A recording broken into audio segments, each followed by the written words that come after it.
بسم الله الرحمن الرحيم الحمد لله رب العالمين الصلاة والسلام على رسولك سيدنا محمد صلى الله عليه وسلم وعلى آله وأصحابه أجمعين أما بعد يا أيها الناس أوصيكم عباد الله وإياي أولا بتقوى الله அல்லாஹ்வுடைய அருள் நம் யாவர்கள் மீதும் உண்டாவதாக என்ற இனிய துஆவோடு சலாம் கூறி துவங்குகிறேன். அஸ்ஸலாமு அலைக்கும் வரஹ்மத்துல்லாஹி தஆலா வபரகாத்துஹு. பாக்கியம் நிறைந்த அல்லாஹ்வின் நல்லடியார்களே, கண்ணியம் நிறைந்த நேயர்களே, உலகத்திலே நிம்மதி என்பது, மன அமைதி என்பது அல்லாஹ்வுடைய தியானத்தின் மூலமாகத்தான், அல்லாஹ்வுடைய திக்ரின் மூலமாகத்தான் இருக்கிறது என்பதை பார்த்து வருகிறோம். இந்த கல்பிற்கு, இந்த இதயத்திற்கு மிக முக்கியமான பங்கு நம்முடைய உடலிலே இருக்கிறது. ஏன் அப்படின்னு கேட்டீங்கன்னா, நபிகள் நாயகம் ஸல்லல்லாஹு அலைஹி வஸல்லம் அவர்கள் சொன்னார்கள், இன்னல் ஜஸத புல்கத்துன், உங்களுடைய உடலிலே ஒரு உறுப்பு இருக்கிறது, இதா ஸலுஹ ஸலஹத் குல்லுஹு, அது சரியாக இருந்தால் உங்களுடைய உடல் முழுவதும் சரியாக இருக்கும். இதா ஃபஸதத், அது சீர்கெட்டு விட்டால் ஃபஸத குல்லுஹு, எல்லாமே என்ன செஞ்சிரும், சீர்கெட்டு விடும். வஹிய அல் கல்ப், அதுதான் உள்ளம் என்று நபிகள் நாயகம் ஸல்லல்லாஹு அலைஹி வஸல்லம் சொன்னார்கள். நம்முடைய உடலுக்கு அரசன் யார் தெரியுமா? நம்முடைய இதயம் தான். அந்த இதயம் சந்தோஷம் அடைந்தால் உடல் முழுவதும் சந்தோஷம் அடையும். அந்த இதயம் கலங்கினால் எல்லாமே கலங்கிரும். எடுத்துக்காட்டா நீங்க பாத்தீங்கன்னா, ஒரு மனுஷன் முக மலர்ச்சியோடு இருக்கிறான்னு சொன்னா, ஆஹா எவ்வளவு சந்தோஷமா இருக்கிற, என்னப்பா அப்படின்னு கேட்டா, இன்ன காரியம் நடந்துச்சு அதனால எனக்கு ரொம்ப சந்தோஷமுங்க அப்படின்னு சொல்லுவான். அப்ப அவனுடைய கல்பு சந்தோஷமாக இருக்கிறது, முகத்திலே ஒளிவு வருகிறது. அதே சமயம் முகமெல்லாம் தொங்கி போய், முகமெல்லாம் அப்படியே ட்ரையாக இருக்கக்கூடிய ஒரு மனிதரை பார்த்து, என்னப்பா உனக்கு இவ்வளவு கவலை, என்னென்ன பிரச்சனை, அது எல்லாம் எங்க போட்டு அங்க மிக்சி மாதிரி ஓடிக்கிட்டு இருக்கு, இதயத்திலே ஓடிக்கொண்டிருக்கிறது. அப்போ இதயம் அழுதால் முகம் அழுகிறது, இதயம் சிரித்தால் முகம் சிரிக்கிறது. இதயம் எதை சொல்லுகிறதோ அதை இந்த கை கேட்கிறது, காது கேட்கிறது, உள்ளம் கேட்கிறது, எல்லாமே. அதனாலதான் ரசூலுல்லாஹ் சொன்னாங்க, அது சரியா இருந்தால் அவருடைய உடல் முழுவதும் சரியா இருக்கும், அது கெட்டுவிட்டால் உடல் முழுவதும் கெட்டுவிடும். அல்லாஹ் தஆலா நம்முடைய உடல்ல எங்கேயுமே பார்க்கறது இல்லைங்க. இன்னல்லாஹ லா யன்துரு இலா சுவரிக்கும், அல்லாஹ் தஆலா உங்களுடைய உருவத்தை பார்ப்பதில்லை.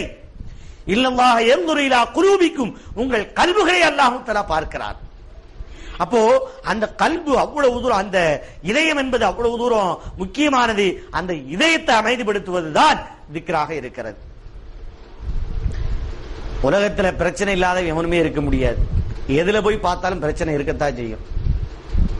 ஹஜ்ரத் ஹிதர் அலைஹிஸ்ஸலாம் அவங்களிடத்துல போய் ஒருத்தர் கேட்டாராம், அல்லா யா நபி அல்லா, நீங்க என்ன செய்யுங்க, எனக்கு அமைதியாக இருக்கிறதுக்கு ஒரு துவா செய்யுங்க அப்படின்னு கேட்டாங்க. என் உள்ளம் நிம்மதியா இருக்கிறதுக்கு நீங்க துவா செய்யுங்க அப்படின்னு சொல்லி. அப்ப ஹிதர் அலைஹிஸ்ஸலாம் சொன்னாங்களாம், யாராவது ஒரு ஆள் அப்படி இருந்தா கூட்டு வாப்பா, அவரை வச்சு, யா அல்லாஹ் இவரை போல என்னிடத்துல கேட்கக்கூடிய இந்த மனிதனுக்கும் நீங்க என்ன செய்ய, நல்ல வாய்ப்பை கொடுன்னு நான் கேட்கிறேன். ஹிதர் அலைஹிஸ்ஸலாம் எல்லா இடத்துல என்ன கேட்கிறாங்களோ அது நடக்கும். நபிமார்களுக்கு அல்லாஹ் தஆலா அப்படி ஒரு அந்தஸ்தை வச்சிருக்கிறான். அப்ப ஹிதர் நபி இப்படி சொன்ன உடனே அவர் போனாரு, ஊர்ல யாரா ரொம்ப சந்தோஷமா இருக்கிறான்னு போய் என்ன செய்யறாரு, ஒரு ஆளை போய் சந்திக்கிறாரு. ரொம்ப சந்தோஷமா இருக்கிறார் அப்படின்னு சொல்லிட்டு அவர் போய் சந்திச்சு, நீங்க ரொம்ப சந்தோஷமா இருக்கிறீங்க, ரொம்ப சந்தோஷம், என் கூட வாங்க, உங்களை மாதிரி நானும் உள்ள அமைதியோட இருக்கணும், மன நிறைவோட இருக்கணும், எனக்கு ஹிதர் அலைஹிஸ்ஸலாம் துஆ செய்யறேன்னு சொல்லியிருக்காங்க, என் கூட வாங்க. அவர் சொன்னாரு, இந்த உலகத்துல நிம்மதியற்று கவலையோட சஞ்சலத்தோட இருக்கிறவங்க லிஸ்ட் ஒண்ணு எடுங்க. எடுத்து பாத்தீங்கன்னு சொன்னா என் பேர் தான் முதல்ல இருக்கும், என் பேர் தான் முதல்ல இருக்கும். அவ்வளோ மன சஞ்சலத்துல, மன கஷ்டத்துல நான் இருக்கிறேன் அப்படின்னு அவர் சொல்ல, அப்படியா இவர் நல்ல சந்தோஷமா இருப்பாரு, நீ இவர்கிட்ட போனா இப்படி ஒரு காலவாரி விட்டார, சரி பரவாயில்லை அப்படின்னு சொல்லிட்டு அவரை விடுத்துட்டு இன்னொரு ஆள்கிட்ட போக, அவரை பார்த்தா ரொம்ப தேஜஸா இருக்கிறாரு, நல்ல நிம்மதியா இருக்கிறாரு, நல்ல பாக்குறதுக்கு அமைதியாக இருக்கக்கூடிய ஒரு சூழ்நிலை அவர்கிட்ட தெரியுது. அவர்கிட்ட போய் இவர் சொன்னாரு, வாங்களேன், ரொம்ப நீங்க நிம்மதியா இருக்கிற மாதிரி தெரியுது, உங்களை மாதிரி கல்பு முத்துமையின்னா கல்பு, அமைதியான உள்ளத்தை நானும் பெற விரும்புகிறேன், ஆனால் நீங்க என் கூட வாங்க, ஹிதர் நபி இடத்துல உங்களை மாதிரி எனக்கு துஆ செய்ய சொல்லி அல்லாஹ் இடத்துல கேட்போம் அப்படின்னு கேட்கிறார். அப்ப அவர் சொன்னாரு, ஏன் பிரச்சனை எதிரிக்கு கூட வரக்கூடாது. எதிரினா யாரு? அவன் என்னன்னு போட்டும் நினைக்கிறது தான் எதிரி. எதிரியை பத்தி நாம என்ன நினைப்போம்? அவன் எப்படியாவது கேடு கட்டு போட்டோம், நாசமா போட்டும் நம்ம நினைப்போம். இந்த ஆள் சொல்றாரு, எனக்கு இருக்க கவலை, எனக்கு இருக்கக்கூடிய பிரச்சனை, எனக்கு இருக்கக்கூடிய மன உளைச்சல் என் எதிரி கூட வரக்கூடாதுங்க. அவ்வளவு மன உளைச்சல்ல நான் இருக்கிறேங்க. அதனால என்னைய போய் நீங்க ஹிதர் அலைஹிஸ்ஸலாத்துல வச்சு என்னைய மாதிரி உங்களுக்கும் நிம்மதி வரணும்னு கேட்டா எப்படிங்க சரியா வருமா அப்படின்னு சொல்லி அவர் சொல்ல, அடாடாடா இங்கேயும் காரியம் நடக்கலையே, சரி அப்படின்னு போய் தேடி போறாரு. அங்க ஒரு வியாபாரி வியாபாரம் செஞ்சுக்கிட்டு இருக்கிறாரு. அந்த வியாபாரியை பாக்குறாரு. உண்மையிலே அந்த ஊர்ல ஒரு பெரிய வியாபாரி, பிசினஸ் மேக்னெட்னு சொல்லுவாங்க பாரு, அது மாதிரி ஒரு பிசினஸ் மேக்னெட். எந்த காரியத்தை தொட்டாலும் அதை துலங்கும் விதமாக வியாபாரம் செய்யக்கூடிய வியாபார ட்ரிக்ஸ் அறிஞ்சவர், வியாபார தந்திரங்கள், வியாபார யுக்திகள், வியாபார நுட்பங்கள் எல்லாத்தையும் தெரிஞ்சவர். ஊர்ல பாத்தீங்கன்னா அவரா பெஸ்ட் வியாபாரி அப்பா அப்படிங்கிற அளவுக்கு பேர் வாங்கின வசதி படைத்த நல்ல தேஜஸா இருக்கக்கூடிய அவரு. அவற்றை போய் இவர் சொன்னாரு, பாருங்க நல்ல வியாபாரம் பண்றீங்க, ஊர்லயே பெரிய ஆள் நீங்களா இருக்கிறீங்க, நல்ல பிசினஸ் மேக்னட், அது மாதிரி பிசினஸ் ட்ரிக்ஸ் தெரிஞ்சவரு, அதே மாதிரி நல்ல டெக்னிக்கா வியாபாரம் பண்றீங்க, அதனால நீங்க என் கூட வாங்க, நிம்மதியான ஒரு வாழ்க்கை உங்களுக்கு கிடைச்சிருக்குது, இது மாதிரி வாழ்க்கையை ஹிதர் அலைஹிஸ்ஸலாம் எனக்கும் துஆ செஞ்சு தருவாங்க, நீங்க வாங்க அப்படின்னு சொல்ல அவர் அழுதுட்டாரு, கோன்னு சொல்லி அழுதுட்டாரு. ஏங்க நான் உங்களை கவலைப்படுற மாதிரி எதுவும் சொல்லலையே, உங்களை பயமுறுத்துற மாதிரி எதுவும் சொல்லலையே, உங்களை அழுவ வைக்கிற மாதிரி எதையும் சொல்லலையே, நீங்க ஏங்க இப்படி கோன்னு சொல்லி திடீர்னு அழுவுறீங்களா அப்படின்னு சொல்லி அவர் கேட்க, அவர் அழுவையை நிப்பாட்டவே மாட்டேங்கிறார். கடைசியில் தேம்பி தேம்பி அழுதுட்டு கடைசியில் சொன்னாரு, என் வெளியில பாத்தீங்கன்னா நீங்க நான் நிம்மதியா இருக்கிற மாதிரியும் நிறைய பெரிய அளவுல சம்பாதிக்கிற மாதிரியும் உங்களுக்கு தெரியும், ஆனா உள்ளத்துல எவ்வளவு கவலை இருக்குங்கிறது உங்களுக்கு தெரியாது. பாருங்க எனக்கு இந்த வருஷத்துல கல்யாணம் நடந்துச்சு, நானும் என்னுடைய மனைவியும் அவ்வளவு அந்யோன்யமா, ரொம்ப முகப்பத்தோட, ரொம்ப அன்போட, பாசத்தோட, இணைப்போட, பிணைப்போட, ஃபிட்டப் கனெக்ஷன், அவ்வளவு தூரம் நெருக்கம். எங்களை போன்ற மனமொத்த தம்பதியை உலகத்தில் பார்க்க முடியாது என்று சொல்லக்கூடிய அளவுக்கு ரொம்ப நெருக்கமா இருந்தோம். இந்த சமயத்தில் என் மனைவிக்கு உடம்பு சரியில்லாம போயிருச்சு. எந்த அளவுக்கு உடம்பு சரியில்லாம போயிருச்சுன்னா அவ வாழ முடியாது, இனிமே இறந்து போயிருவாங்கிற ஒரு கவலை எனக்கு வந்துருச்சு. அந்த மாதிரி ஒரு கவலையான ஒரு சூழ்நிலையில் அவருடைய உடல்நல குறைஞ்சிருக்கும் போது நான் பக்கத்துல உட்கார்ந்து அழுதுகிட்டு இருக்கிறேன். என் மனைவி கேட்டா, ஏங்க அழுவுறீங்க, நான் போயிட்டா ஏன் நீங்க கவலைப்படுறீங்க, உங்களுக்கு இன்னொரு கல்யாணம் பண்ணி வச்சிருவாங்க, அப்ப நீங்க சந்தோஷமா இருங்க அப்படின்னு என்னுடைய மனைவி சொன்னான்.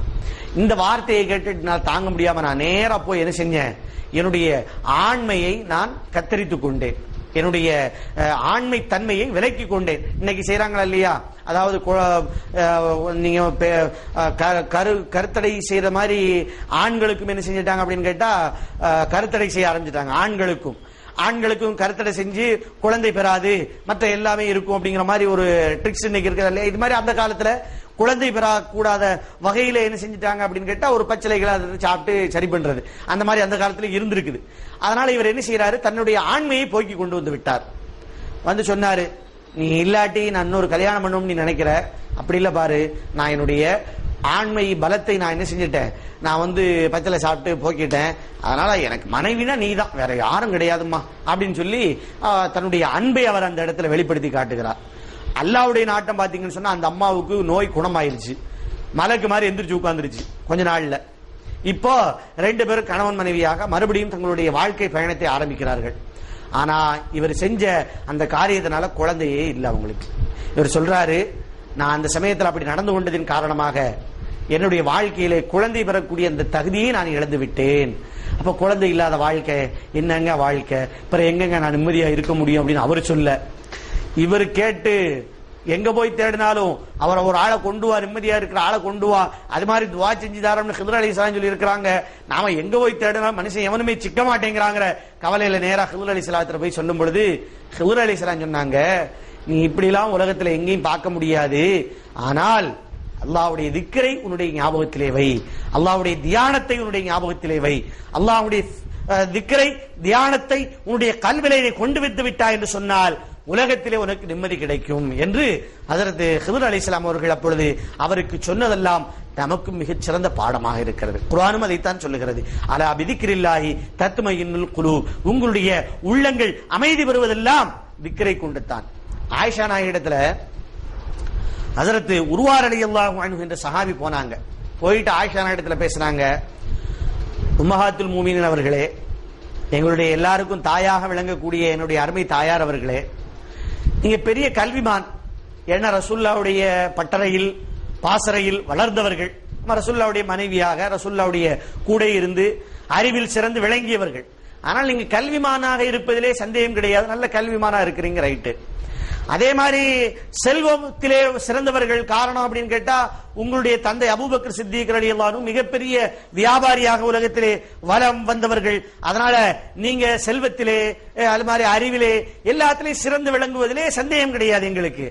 ஆனால் நீங்கள் மருத்துவத்திலும் சிறந்திருக்கிறீர்களே. பல பேரு தங்களுடைய உடல் ரீதியான உள்ள ரீதியான நோய்களை சொல்லுகிறார்கள், அதையெல்லாம் குணப்படுத்துறீங்களே, இது எப்படி அப்படின்னு சொல்லி கேட்கும் பொழுது அப்ப அவங்க சொன்னாங்க, இந்த உடல் மண்ணால் படைக்கப்பட்டிருக்கிறது. குர்ஆனில் அல்லாஹ் சொல்றான், வனஃபக்து ஃபீஹி மிர் ரூஹிஹி, தன்னுடைய ரூஹிலிருந்து தான், மிர்ரு ஃபிர் ரூஹி, அல்லாஹ் தஆலா அந்த மண்ணால் செய்யப்பட்ட ரூஹிலே ஊதினான், மனிதன் உருவானான் என்று அல்லாஹ் சொல்லி இருக்கிறான். அதனால அல்லாஹ்வுடைய திக்ரை கொண்டு நான் சிகிச்சை செய்கிறேன்.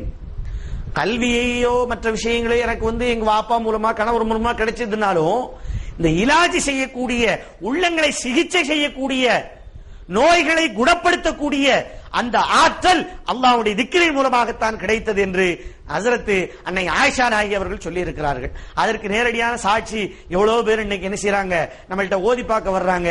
ஓதி பார்க்க வரும் பொழுது நாம அவங்கள்ட்ட என்ன ஓதுறோம், என்ன சொல்றோம், அல்லாஹ்வுடைய திக்ரை தான் சொல்றோம். அப்ப அவங்களுக்கு எல்லாம் குணமாகுதா இல்லையா? அப்போ அல்லாஹ்வுடைய திக்ரை கொண்டு மன அமைதி, உள்ளத்திற்கு நிம்மதி இருக்கிறது என்பதை இந்த வரலாறு நமக்கு உணர்த்துகிறது. அதனால பொருளிலே மற்ற விஷயங்களிலே நாம முயற்சி செய்துவிட்டு இந்த திக்ரின் மூலமாக உள்ள அமைதியை பெறுவதற்கு நாம் முயல வேண்டும். வல்ல ரஹ்மான் நம் யாவர்களுக்கும் அந்த தௌஃபீக்கை வழங்குவானாக.